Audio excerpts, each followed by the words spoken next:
Yayır da dağlar güzeli. Ana, gittim salamat qal, deyib öptü qarnı. Ana yiğit balasına açdı öz qollarını.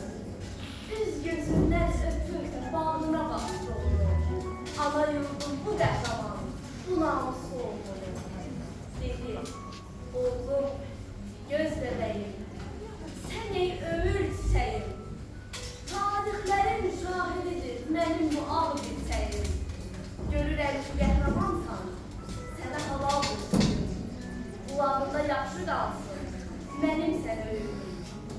Biz sənsiz də dolanarıq, uğur olsun yoluna. Qılıncı çalan zaman qüvvət gəlsin qoluna. Sən düşmənin qabağında igid tərpən vüqarla. Tüfəngini təmiz saxla, atını da tumarla. Öz yerində olsun gərək igidin yar yarağı.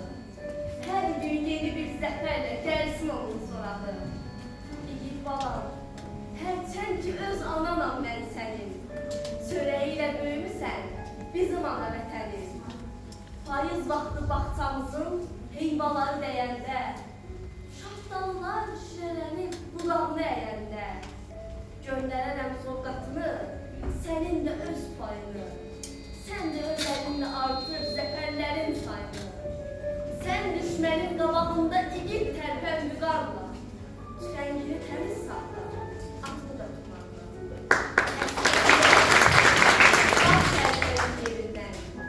Güneş yaydı şöləsini vətənin göylərindən.